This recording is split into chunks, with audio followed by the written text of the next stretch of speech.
Hello again, guys. We're here on day 32.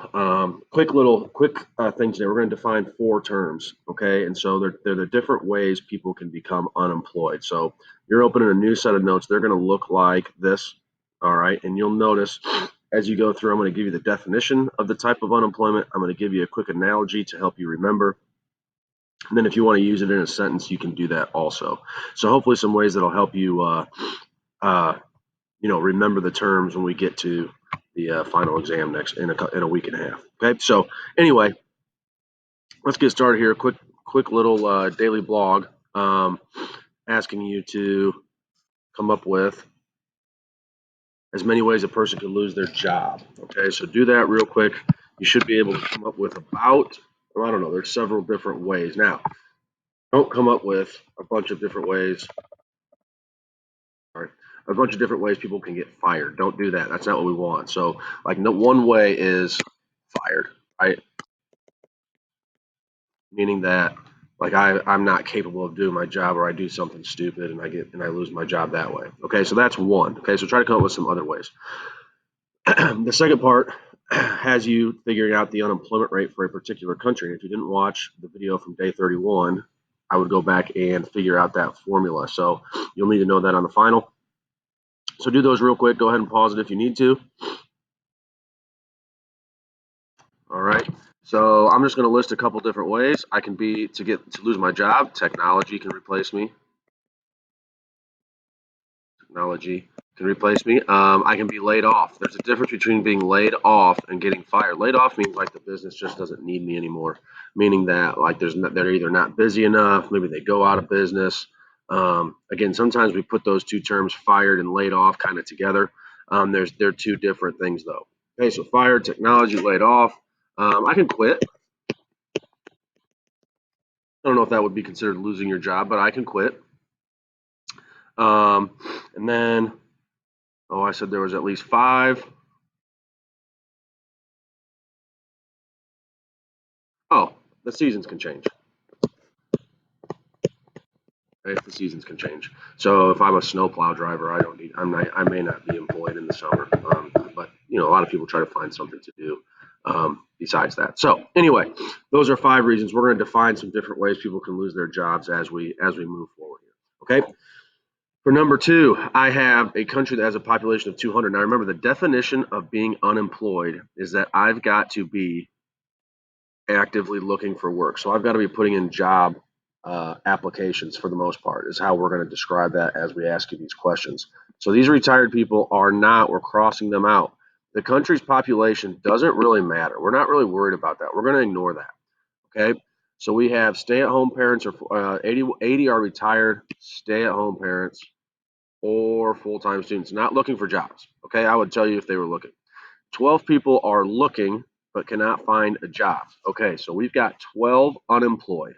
All right, so I'm just going to write that. And if you remember, our definition of our formula for unemployment is unemployed divided by labor force. Okay, so we know how many unemployed people we have. We have 12 unemployed people. So we've got 12. All right, and that's our numerator. Okay, 108 people are considered employed. So that's another important number. Now, we're not going to put 108 in the bottom. Remember, the labor force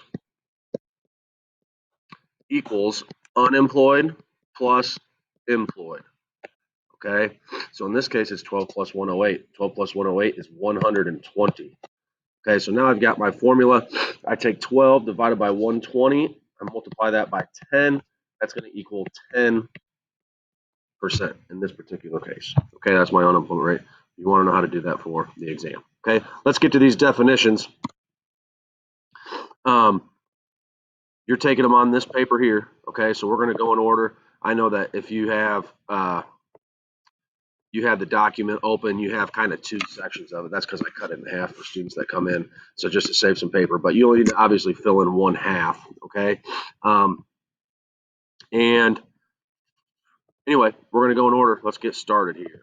Okay, so the first way that it is defined that someone can lose their job is determined as frictional unemployment. Okay, so go ahead and get that stuff written down. This is when kind of you choose to be unemployed. So something that you do makes you be unemployed.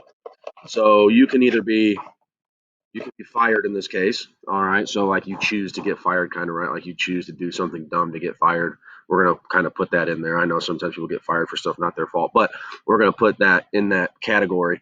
But notice I also can quit my job to seek another job.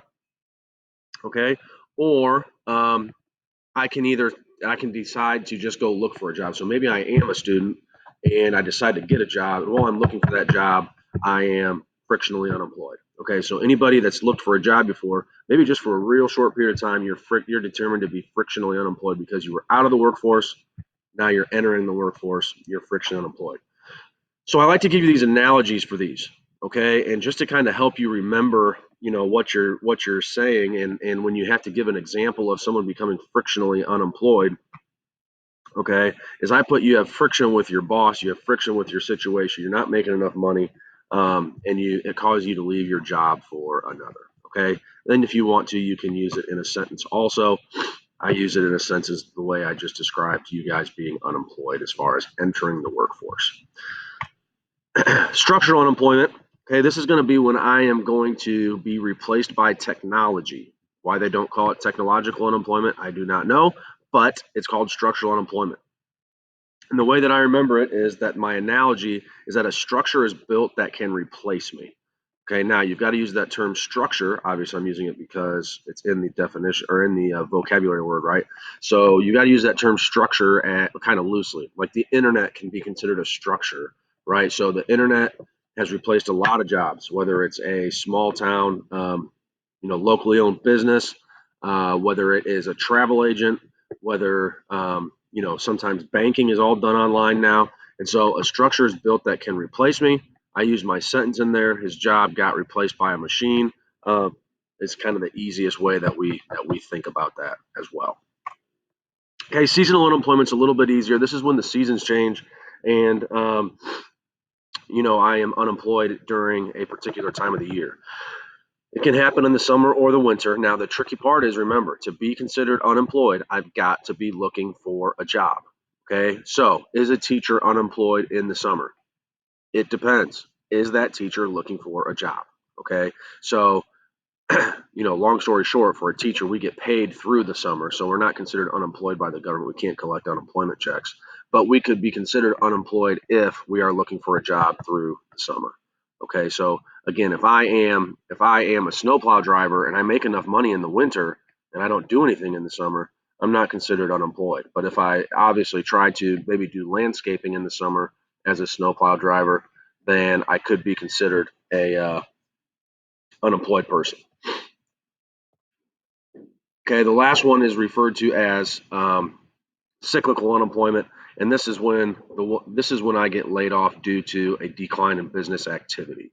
All right, and this is when the one that's kind of dangerous. This is the one that our economy has trouble avoiding. Obviously, with the first three, we can decide to do something that isn't going to get us fired, isn't going to get us replaced by technology, hopefully, obviously, learning job skills, and we can plan for the seasons. But the cyclical unemployment is the one um, that happens unpredictably, right? And it doesn't get fixed right away. I can't go find a new job. I lost my job. I can't go find a new job. Um, and so this is what unemployment is. This is when unemployment is. I don't know if the word is dangerous, but this is when unemployment is a problem. Okay, that the government has problems or trouble fixing. Okay, so anyway, those are your definitions. It was a quick Friday today, so make sure you get those filled out. Check your stocks also, and we will talk next week about government spending and other government programs.